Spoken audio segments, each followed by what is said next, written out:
허위 인터뷰 의혹으로 검찰에 소환된 신학림 전 언론노조 위원장이 14시간 넘게 조사를 받고 오늘 새벽에 귀가했습니다. 신 전 위원장은 인터뷰 배후 의혹은 모두 부인하면서도 금전거래 자체엔 반성한다고 밝혔는데 특별수사팀까지 꾸린 검찰은 조만간 신병 확보에 나설 걸로 보입니다. 이중원 기자입니다.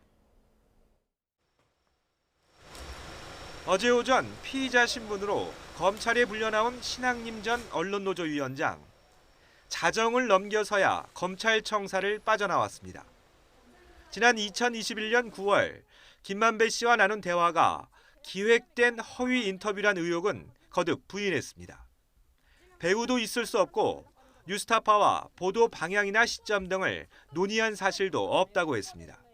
민주당 측 인사로부터 좀 부탁을 받거나 이런 부분 전혀 없나요? 상상을 해서 지금 하는 질문이라고 생각을 해요. 여러 가지 가능성에 대한 질문을 드리는 거니까요. 가능성이요? 제로. 인터뷰 수개월 전 화천대유 사무실을 방문한 적이 있다는 언론 보도도 사실이 아니라고 답했습니다. 금전거래 자체에 대해선 반성한다면서도 김만배 씨에게서 받은 1억 6천여만 원은 자신이 쓴 책값이란 기존 입장은 유지했습니다. 최고의 형식을 띠지만 이것은 데이터베이스다. 제가 옛날과 같은 그런 언론인이라고 하는 그런 인식이 좀 부족했을 수 있습니다. 그러니까 제가 그런 점에서 치밀하지 못했다는 점에 대해서는 저도 반성을 하고 있습니다. 그러나 검찰은 14시간 넘는 조사 과정에서 윤 대통령에게 불리한 김 씨 발언을 뉴스타파에 보도해주는 대가로 뒷돈을 챙긴 혐의를 규명하는 데 집중한 것으로 전해졌습니다. 또 6개월 전 녹음한 파일을 대선 직전 뉴스타파에 제보하게 된 경위도 집중 추궁한 것으로 알려졌습니다. 검찰은 이미 앞선 압수수색과 김 씨 조사 등을 통해 두 사람의 공모 정황을 일부 포착한 것으로 전해졌습니다.